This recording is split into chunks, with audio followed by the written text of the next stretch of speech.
We're taught to believe that intelligence is the ultimate gift, a doorway to success, a fast track to wealth, recognition, and even happiness.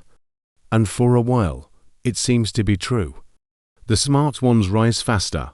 They see patterns others miss. They solve problems with elegance.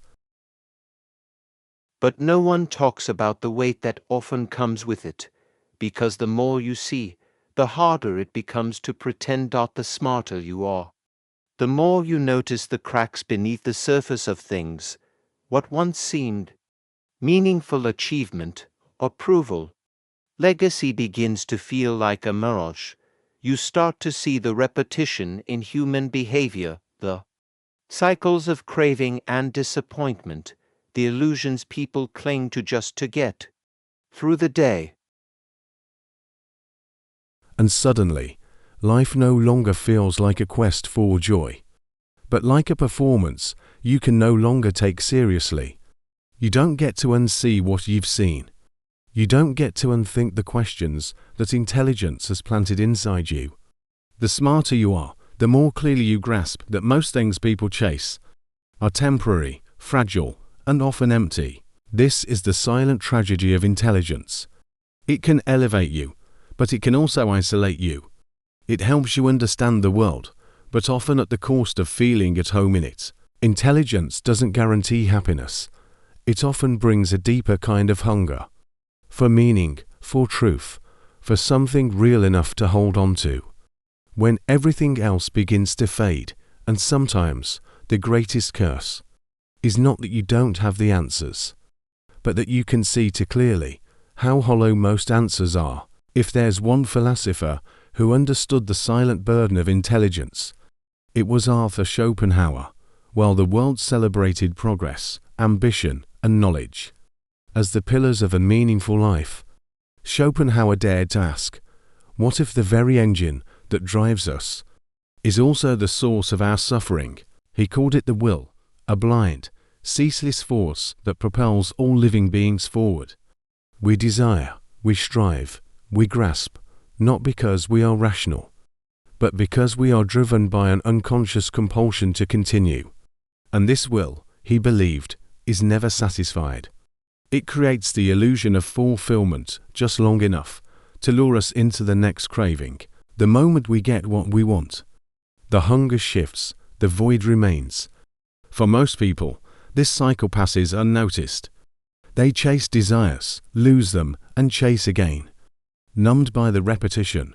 But the intelligent ones, those with minds sharp enough to see beyond appearances, are cursed with the awareness of the cycle itself. They realize they are trapped in a loop of endless longing and momentary pleasure, a treadmill dressed up as a path to happiness. And that realization doesn't free them. It paralyzes them, because once you see the pattern, you can't go back. You can't unknow that satisfaction is fleeting, and that meaning, if not constructed, is absent. This is the tragedy of awareness, to know the game, but not be able to stop playing it, to see the strings and still move like a puppet. Schopenhauer didn't offer comforting solutions. He didn't believe we could escape the will entirely, but he believed that in moments of beauty, art, music, contemplation, we could suspend the will, if only for a breath. And maybe that's enough, not to conquer suffering, but to witness it with open eyes, and, somehow, still create something honest from within it. The deeper your mind goes, the harder it becomes to find someone who understands where you've been. Loneliness isn't always about being alone. Sometimes, it's the quiet ache of standing in a crowded room and realizing there's no one here truly talk to. Not about the things that matter, not about what's real. For the highly intelligent, the world often feels slightly out of sync. Small talk feels hollow. Surface-level connections feel forced. There's a constant need to translate your inner world into something palatable, something digestible. And in that translation, something essential is always lost.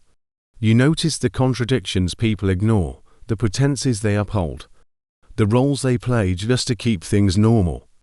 But when you see the masks, It becomes hard to trust the faces behind them, so you play along, you nod, smile, say the right things. But inside, it feels like a performance. You are both the actor and the audience, watching yourself pretend to belong, and the more you do this, the further you drift from your own truth. You're not trying to be dishonest, you're trying to be understood. But when your thoughts stretch into spaces others haven't walked, what's left to do but fold yourself smaller, so you can fit? This is the quiet cost of insight. The more you see, the less you feel seen. And while others seem content to talk about the weather or weekend plans, your mind returns to deeper waters, to mortality, meaning, the unbearable lightness of being. Intelligence sharpens the mind, but it can also isolate the soul. Because when your thoughts move too far beyond the common ground, you may find that the only place you truly belong is in your own silence. A sharp mind is a double-edged gift. It allows you to understand the world with clarity, but it rarely lets you rest. You don't just see what's happening, you see what could happen. Every possibility, every flaw, every hidden variable. Overthinking isn't a habit. It's the default mode of a mind that doesn't know how to stop. It plays out conversations that haven't happened, imagines outcomes that never will, and replays the past in endless loops.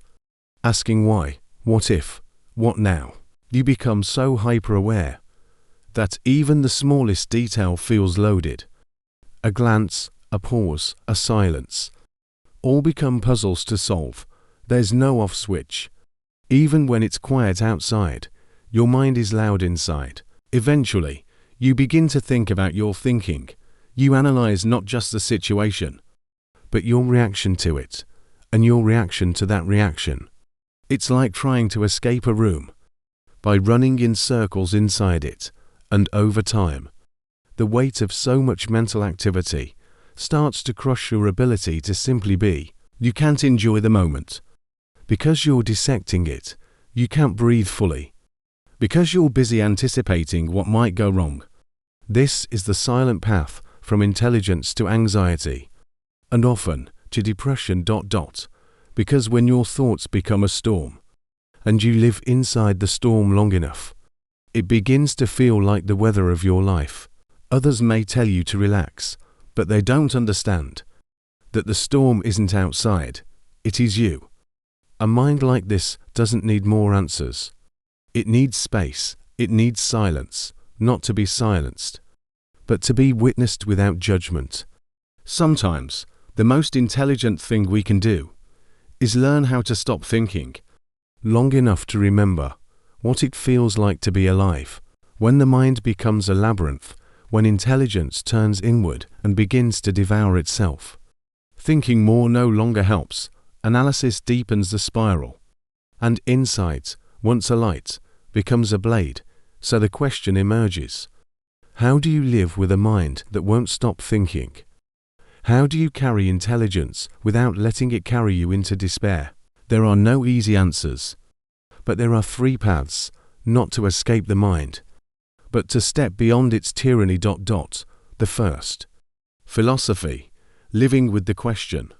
Philosophy is not a cure. It doesn't offer peace wrapped in conclusions. It offers something more radical: the ability to hold questions without needing them resolved. A philosophical mind doesn't rush toward answers. It lingers. It learns to dwell in paradox. It accepts that meaning may be something we create, not discover. That the value of life is not found in its clarity, but in the courage to explore it anyway. To think deeply, and yet not be possessed by thought. This is the subtle discipline that philosophy teaches. Not to silence the storm, but to build shelter within it. The second, direct experience, feeling before thinking.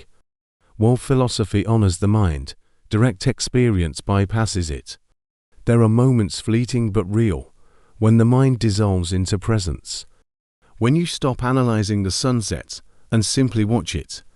When music becomes a language the brain cannot translate, and yet the soul understands. In these moments, you're not seeking meaning. You are the meaning, not in theory, in sensation, in the raw, immediate intimacy of life.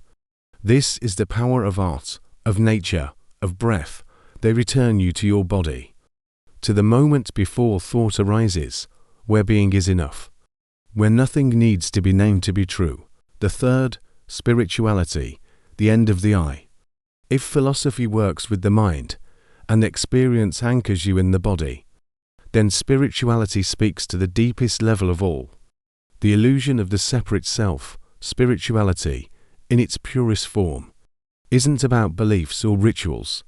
It's about the quiet realization that you are not the thinker, not the identity, not the story you've been telling yourself. When the ego dissolves, even for a moment, you touch a freedom that no amount of intelligence can give you. Because the one who suffers from overthinking is often the one trying to protect an image, defend a self, control what cannot be controlled. To go beyond this is not to abandon intelligence, but to place it in service of something higher, not the self, but the whole. So maybe the mind will never stop spinning, maybe the questions won't ever end. But that doesn't mean we have to suffer for knowing. Because beyond the thoughts, beyond the ache of overthinking, there is something softer, a quiet place within you that has never needed to be solved. You are not the storm, you are the sky that holds it. Philosophy may help you think more clearly. Presence may help you feel more deeply, and spirituality reminds you that you are not the thinker at all. You are the space in which thought arises and disappears. So if your mind is loud, if your intelligence sometimes feels like a weight you can't carry, just pause, breathe, and remember, you don't have to outrun your thoughts. You only have to stop believing you are them.